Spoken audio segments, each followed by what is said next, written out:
Hello, dear students. Good morning. How are you all? I hope you all are very good. आप सभी safe हैं, घर पर अच्छे से पढ़ाई कर रहे हैं। तो जैसा कि हम पढ़ रहे थे क्लास 7 चैप्टर 1 ऑन इक्वलिटी, तो आज हम उसी चैप्टर के कुछ क्वेश्चंस पढ़ेंगे, उनको समझेंगे। तो चलिए हम without any further delay will start with our first question. So we have our first question, that is that in a democracy, why is universal adult franchise important? Democracy के अंदर यूनिवर्सल एडल्ट फ्रेंचाइज इम्पोर्टेंट क्यों है? तो ये important इसलिए है क्योंकि आपने पढ़ा होगा, आपकी बुक में चैप्टर में पढ़ा होगा आपने कि यूनिवर्सल एडल्ट फ्रेंचाइज है, ये एक तरह का कानून है जिसमें कि जब आप एडल्ट हो जाते हो, इट मीन्स जब आपकी एज 18 हो जाती है, तो सभी के पास इक्वल राइट होता है वोट करने का। आप वोट दे सकते हो, आपके साथ कोई भेदभाव नहीं करेगा, कोई डिस्क्रिमिनेशन नहीं करेगा। जैसे आप अगर किसी दूसरी कास्ट से हो, रिलीजन आपका कोई और है, तो ऐसा नहीं होगा। कोई भी किसी भी रिलीजन का हो, किसी कास्ट का हो, रेस का हो, किसी भी रीज़न का हो, तो ये मैटर नहीं करता कि आप किस रिलीजन से हो, किस कास्ट से हो, आपकी इकोनॉमिक कंडीशन कैसी है, आप रिच हो, पुअर हो, इट डज़ंट मैटर। तो ये यूनिवर्सल एडल्ट फ्रेंचाइज इसीलिए इम्पोर्टेंट है क्योंकि ये सभी को इक्वल राइट देता है वोट देने का। जो एडल्ट हैं, एडल्ट यानी इक्वल टू 18 ईयर्स और मोर देन 18 ईयर्स जिनकी एज होती है, उन सभी को राइट देता है ये वोट देने का। इसलिए ये इम्पोर्टेंट है क्योंकि अगर सभी को इक्वल राइट नहीं होगा तो सभी वोट दे ही नहीं पाएंगे, ये तो डिस्क्रिमिनेशन हो जाएगा। इसलिए ये इम्पोर्टेंट है। ओके, नाउ आई होप सभी को समझ में आ गया होगा। अब हम पढ़ते हैं अपना दूसरा question. So the second question is reread the box on Article 15 and state 2 ways in which this article addresses inequality. अब हमको पढ़ना है कि आर्टिकल 15 है वो क्या है।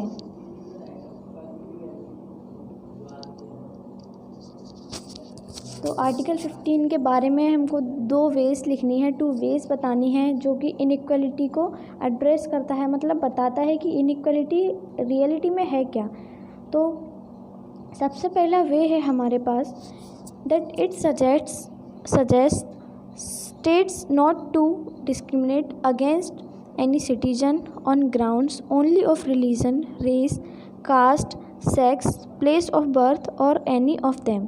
मतलब कि अगर कोई जैसे किसी के साथ आप उसके रिलीजन यानी धर्म के आधार पर, रेस यानी जाति के आधार पर, कास्ट उसकी कास्ट के आधार पर, सेक्स यानी वो मेल है फीमेल है तो उसके बेसिस पे, प्लेस ऑफ बर्थ यानी अगर वो कहीं किसी और जगह का है जिसकी बर्थ यहाँ पे नहीं हुई है, तो आप उसके साथ भेदभाव नहीं कर सकते हैं, डिस्क्रिमिनेशन नहीं कर सकते हैं।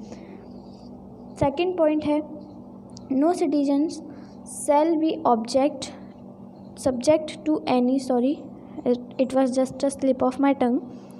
सो सेकंड है no citizen shall be subject to any disability, liability, restriction on grounds only of religion, race, caste, sex, place of birth or any of them. It means देखिए जैसे कोई डिसेबल है, कोई जैसे अपंग है, कोई पढ़ा लिखा नहीं है कुछ, उसके तो आप उस पर रिस्ट्रिक्शन नहीं लगा सकते हो, आप उस पर रोक नहीं लगा सकते हो कि आप ये नहीं कर सकते हो। आप सभी को इक्वल राइट है पढ़ने का, लिखने का, वोट देने का, इन्फॉर्मेशन का, राइट टू इन्फॉर्मेशन है। तो आपको आई थिंक समझ में आ गया होगा कौन सी 2 वेज हैं कि सबसे पहला कि कोई रिलीजन, कास्ट, रेस इनके आधार पर, इनके बेसिस पर कोई डिस्क्रिमिनेशन नहीं करेगा। सेकंड हमने पढ़ा कि रिलीजन, रेस, कास्ट, सेक्स या फिर लाइबिलिटी, फिजिकल डिसेबिलिटी, इनके बेसिस पर रिस्ट्रिक्शन नहीं होना चाहिए। तो चलिए अब हम आगे बढ़ते हैं अपने क्वेश्चन नंबर 3 की तरफ। So the question number 3 is in what ways was Om Prakash Valmiki experience similar to that of the Ansari. देखिए चलिए आंसर, क्वेश्चन पूछा गया है कि जो ओम प्रकाश वाल्मीकि हैं उनको कैसे लगा कि वो सिमिलर हैं, किसकी तरह, जो अंसारी हैं उनकी तरह। वो इसलिए लगा क्योंकि उन दोनों को ही सोसाइटी के द्वारा डिस्क्रिमिनेशन फेस करना पड़ा था। जैसे उन्होंने डिस्क्रिमिनेशन किया होगा रिलीजन के बेसिस पर या फिर कुछ और बेसिस रहे होंगे, तो उन दोनों की जो कंडीशन थी, जो जिस आधार पर डिस्क्रिमिनेशन किया गया था, दोनों के साथ ही डिस्क्रिमिनेशन हुआ था। इस वजह से उनको ऐसा लगा कि वो उनके साथ भी वही हुआ है जो अंसारी के साथ हुआ था। सो उन दोनों ने अनइक्वल ट्रीटमेंट देखा था। उनकी जो डिग्निटी, जैसे आप सेकंड पॉइंट में पढ़ सकते हैं, dignity and self respect of both of them get violated. मतलब उनकी जो शान थी, उनकी जो सेल्फ रिस्पेक्ट थी, आत्मसम्मान था, वो कहीं ना कहीं वायलेट हुआ, उसको कहीं ना कहीं से आहत हुई। और थर्ड पॉइंट में ये लिखा है कि वो सफ़र्ड फ्रॉम अनइक्वल ट्रीटमेंट। उन दोनों को अनइक्वल ट्रीटमेंट यानी उनके साथ भेदभाव किया गया था, उनके साथ वैसा व्यवहार नहीं किया गया था जैसा बाकी सभी के साथ होता है। सो आइए अब हम पढ़ते हैं क्वेश्चन नंबर 4 की तरफ। What do you understand by the term all persons are equal before the law? आप क्या समझते हैं जो ये टर्म है all persons are equal before the law, कि जब सभी लोग हैं जो भारतवासी हैं वो लॉ के सामने सभी इक्वल हैं। Why do you think that it is important in a democracy? और ये एक डेमोक्रेसी में इम्पोर्टेंट क्यों है? आइए हम बात करते हैं क्वेश्चन नंबर 4 के आंसर की। क्या है इसका आंसर, क्यों है ऐसा? तो सबसे पहले all persons are equal before the law means कि जो हमारा लॉ है, इंडियन लॉ है, उसके सामने सभी लोग समान हैं। वो किसी जो लॉ है वो जाति धर्म के आधार पर भेदभाव नहीं करता है, किसी की इकोनॉमिक कंडीशन के आधार पर भेदभाव नहीं करता है। From the president of the country to the common people all are equal in front of law. अगर किसी से कुछ क्राइम हो जाए तो प्रेसिडेंट से होता है तो उनको भी कार्रवाई की जाएगी, उनको भी सज़ा मिलेगी जितना कि आम लोगों को मिलती है।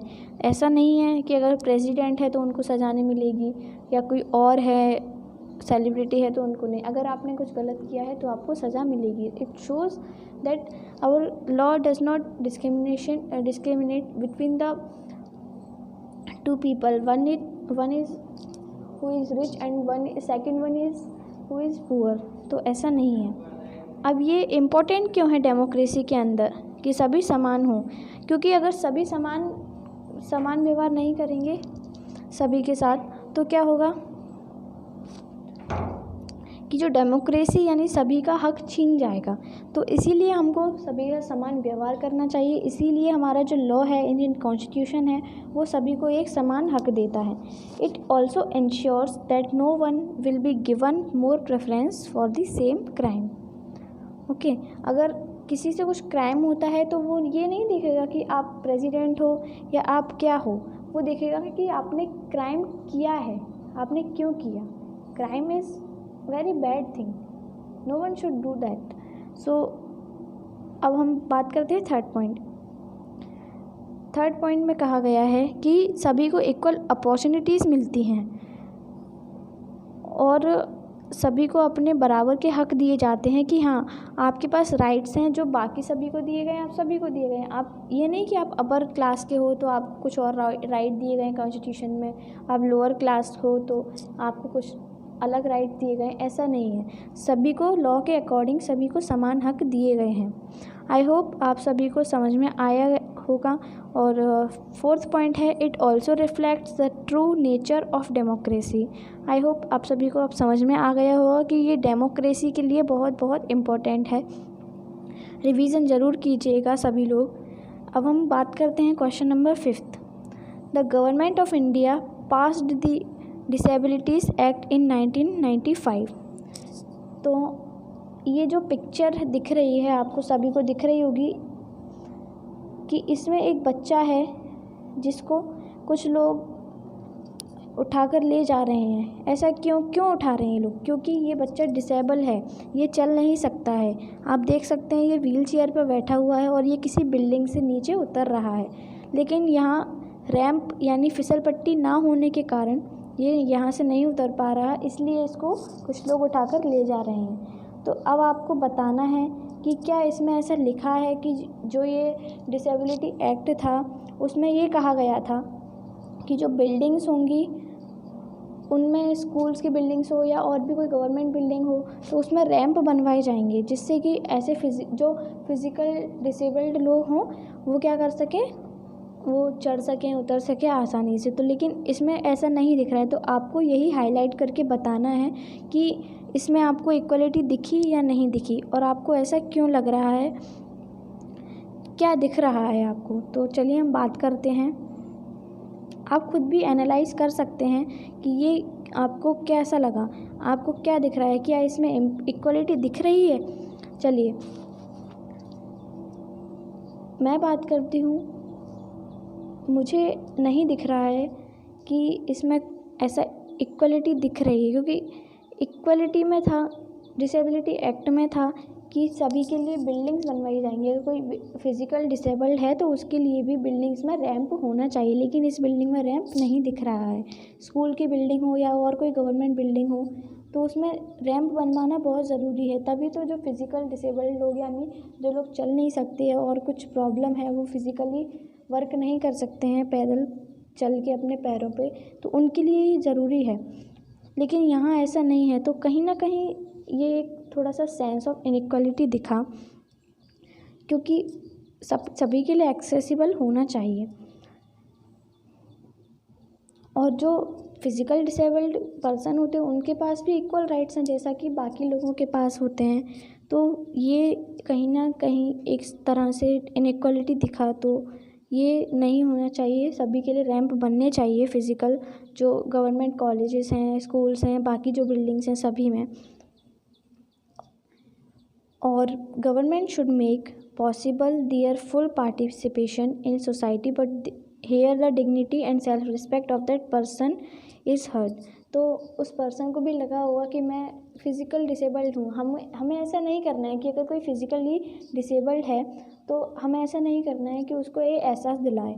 इसीलिए बात करते हैं हम इक्वलिटी, इसीलिए बोलते हैं कि सभी इक्वल हैं। अगर आप फिज़िकली डिसेबल्ड हो तो आपके लिए रैंप अलग से बनवाया जाएगा, जिससे कि आप आसानी से चढ़ सकें, उतर सकें, आप ट्रैवल कर सकें। लेकिन यहाँ पे उस पर्सन की सेल्फ़ रिस्पेक्ट भी हर्ट हुई होगी, क्योंकि उसे भी लगा होगा कि मैं अगर अपने पैरों पे खड़ा होता, अगर मेरे पैर सही होते तो मैं चल सकता था। तो उसको उसकी सेल्फ़ रिस्पेक्ट, उसकी डिग्निटी भी हर्ट हुई है। और कोई वहाँ सिंपैथी दिखा रहा है, आप देख सकते हैं पिक्चर में, कोई वहाँ सिंपैथी दिखा रहा है, मतलब सहानुभूति दे रहा है कि हम हेल्प कर देते हैं, हाथ आगे बढ़ा रहे हैं। तो the boy may feel pity और inferior in this case of being helped by other due to disabilities. मतलब उसको ये फ़ील हुआ होगा, जो वहाँ पे बॉय है उसको ये फ़ील हुआ, उसको ऐसा लगा, महसूस किया उसने कि मैं इन सब से अलग हूँ, इसलिए मेरे साथ ऐसा हो रहा है। It also affect the safety of that person as he may slip due to imbalance और careless। अब सेफ्टी की बात करते हैं। मान लीजिए अगर 4 लोग ऐसे उठाकर ले जा रहे हैं, मान लीजिए किसी का बैलेंस बिगड़ गया, डिसबैलेंस हो गया, तो उसको भी उसकी सेफ्टी भी ख़राब हो जाएगी, उसको भी चोट आएगी। अगर पैर स्लिप हो गया किसी का तो ऐसा ही होगा। इसलिए ये बहुत ज़रूरी है कि सभी के लिए इक्वल राइट्स हैं, बट उनको इम्प्लीमेंट भी हमको करना है। आई होप आप सभी को ये सब समझ में आ गया होगा, सारे क्वेश्चंस क्लियर होंगे। रिवीजन ज़रूर कीजिएगा। तब तक के लिए फिर से मिलेंगे हम, सेकंड चैप्टर हम पढ़ेंगे। तब तक के लिए आप अपना ख्याल रखिए, अपनी फैमिली का ख्याल रखिए। Bye bye. जय हिंद, जय भारत।